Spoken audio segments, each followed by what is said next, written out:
पंजाब में जैसी स्थिति बनी है कांग्रेस की, सवाल खड़ा होता है कि कांग्रेस को चला कौन रहा है और यह क्या तरीका है ऐसा।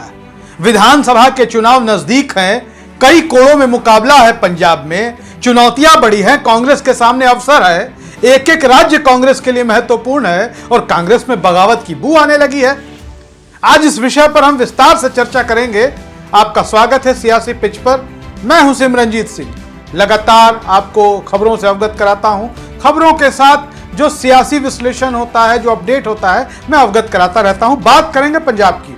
हमने कल भी बात की थी पंजाब की। दरअसल हुआ क्या है कि पंजाब में विधानसभा के चुनाव है 2027 में। लगभग 6 से 7 महीने का वक्त रह गया है, या कह ले कि 5 महीने का वक्त रह गया है। जिस राजनीतिक दल को वहां सरकार बनाने का अवसर है, उसके लिए तो ये बहुत कम समय है। ऐसे में चाहिए था ये कि कांग्रेस अपने नेताओं की एक ज्वाइंट टीम उतार देती, लेकिन यहां तो सब लोग बागी होने लगे, एक दूसरे के खिलाफ सिर्फ उटव्वल होने लगा। अब आपने एक कमेटी बनाई थी, कांग्रेस पार्टी ने एक कमेटी बनाई थी, उसमें अजय माकन जैसे तजुर्बेकार नेता थे, मीनाक्षी नटराजन जैसी नेता थी। इसलिए कमेटी बनाई गई थी कि कांग्रेस को किस तरीके से चुनाव में जाना है, कौन सी टीम पंजाब चुनाव को लीड करेगी, पंजाब में बदलाव कैसे हो कांग्रेस के संगठन में। यह क्या हुआ, कमेटी बनी, डिस्कस हुआ, लोगों से मुलाकात हुई और उसके बाद वही राजा वड़िंग कंटिन्यू हो गए, प्रताप सिंह बाजवा अपोजिशन लीडर हो गए। अब समझिए बात कहां पर फंस रही है। प्रताप सिंह बाजवा पर कोई विरोध नहीं है। प्रताप सिंह बाजवा भी कांग्रेस के पुराने नेता हैं, पंजाब विधानसभा में विपक्ष के नेता हैं। बीते 4-4.5 सालों में पंजाब में आम आदमी पार्टी को अपार बहुमत हासिल है और उस सरकार को अपनी छोटी सी संख्या के माध्यम से जो घेरने का काम बाजवा ने किया है, वो उससे कोई इनकार नहीं कर सकता। अमरिंदर सिंह राजा वड़िंग जो पंजाब कांग्रेस के प्रधान हैं, उन्होंने भी सड़क पर संघर्ष किया है, इसमें कोई दो राय नहीं है, वो कांग्रेस के वफादार भी हैं।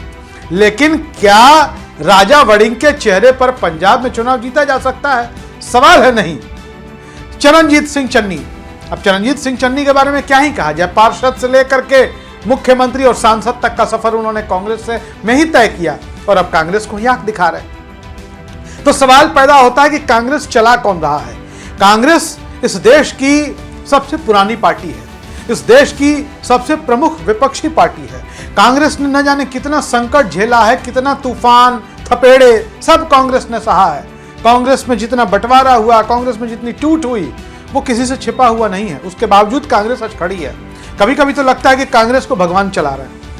अब जो आज पंजाब में जो उल्टी गंगा बही है, इसका जिम्मेदार कौन है?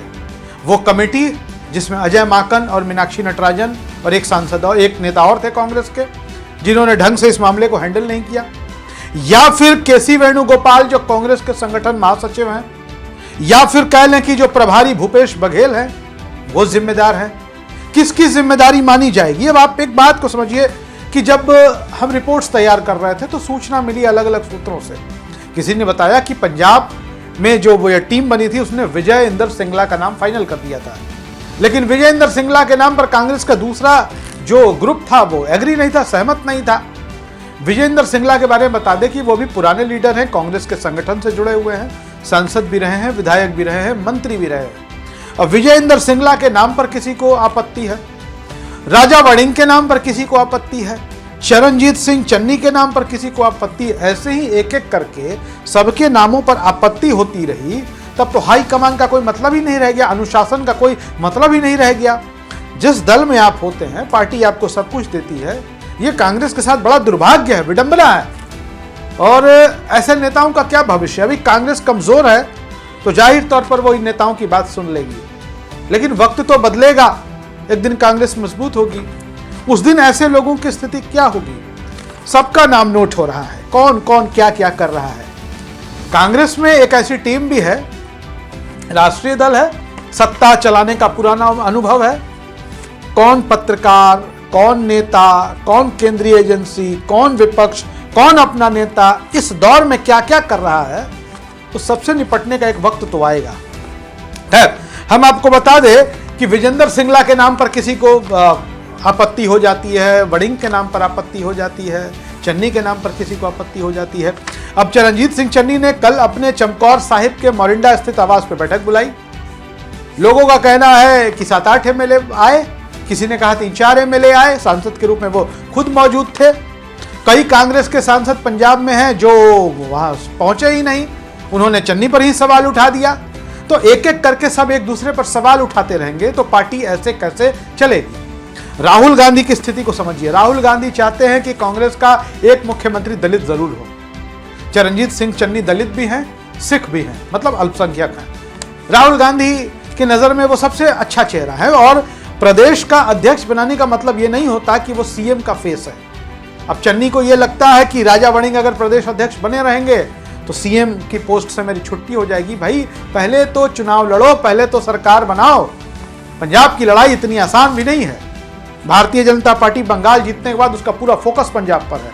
हालांकि यह अलग बात है कि पंजाब की जो मैक्सिमम जनता है वो भाजपा को पसंद नहीं करती है। पंजाब की पुरानी पार्टी है श्रोमणी अकाली दल।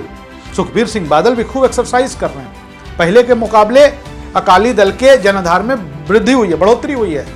आम आदमी पार्टी सत्ता विरोधी लहर से जूझ रही है, लेकिन आम आदमी पार्टी के हाथ दिल्ली से जब खाली हो गए तो पूरा जोर उन्होंने पंजाब पर ला दिया है। अरविंद केजरीवाल हो, मनीष सिसोदिया हो, संजय सिंह हो, मतलब ये किसी तरीके से पंजाब को बचाना चाहते हैं।